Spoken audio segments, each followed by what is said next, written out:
Hello. Hi. Hi, Nice to meet Casey. you. I mean, it's seriously like Sam Colt and Salvador Dali dropped acid and made this thing. Do you mind if I pick it up? Please, go ahead. This is funky. It is sort of an upside-down gun. You notice that there's no lock on top. This was developed by this crazy Frenchman, Heurteloup or something, and he called this the Koptipteur. There was a belief that by having the lock on top, it exposed it to the elements, and so it would degrade faster. Right. So this is the hammer underneath the gun, so gun collectors would call that an underhammer system. What's really weird is this little wheel. You see that cog in there? So you pull this out, and this should lift up. You see this like a tray almost. The wheel sits on that, pushing a tape. And the idea behind it was that you could have this primer system here and have like 70 shots, and it would just pull the tape along with this wheel over the nipple.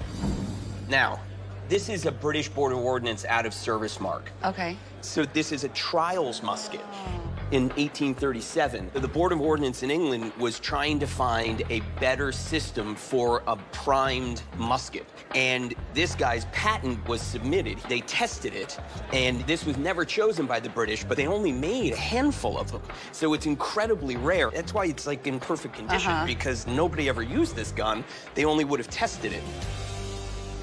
Hey, can you even fire it? Do they even make those caps anymore? No, you can't fire it that way. They don't make this primed tape. But it's a muzzle-loading gun, so it's easy to load, and we could certainly give it a shot. Okay, so what's it worth? The equivalent in a French gun or a Belgian gun is a couple $1,000s. In a British trials musket, if this went to auction and somebody paid $10,000, I wouldn't be surprised. Wow. I think it's at least $8,000. All right. If I get this thing, we'll go fire it. Good luck. All right, have a good one, man. All right, nice to meet you. Thank you so much. Wow. Okay, still want 2,000? I mean... I'll tell you what, it's a weird one. It's gonna take me a while to sell this. Okay.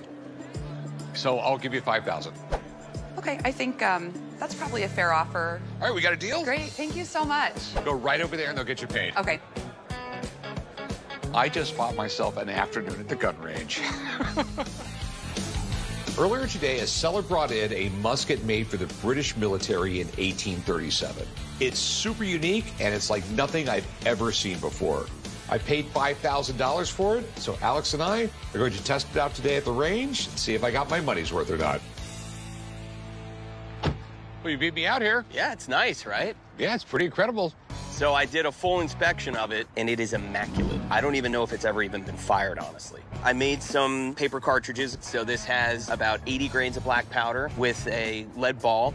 And I don't have anything that would be the way in which that mechanical primer works, so I'm just gonna use a simple percussion cap. I love your targets you set up. A little fresh melon for you. Okay. Okay.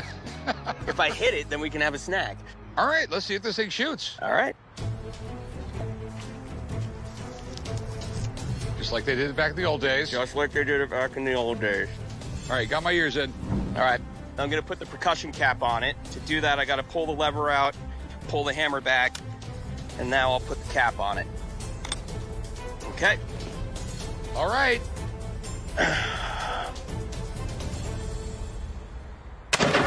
Yes! Oh, I got it! Oh, it tore it to pieces. I mean, that was fantastic. Look at the juice. Instant margarita. No blender necessary. Oh, Yeah. that's so sweet. What do you think I can get out of it? It's hard to compare because it's an experimental gun, so there's really no other one like it. But because it was made specifically for the trials in 1837 in England, if it were mine, I would want $10,000 for it. I'm liking Arizona more and more every day. What are you doing for dinner? I don't have any plans. Want to go to dinner? Sure. Where are we going? I brought my motor home. You know, I figured it's beautiful out here. It's the perfect time of year. I brought the motor home. I got a little camp set up. All right, I'll be there. All right, man, I'll see you tonight. All right, thank you.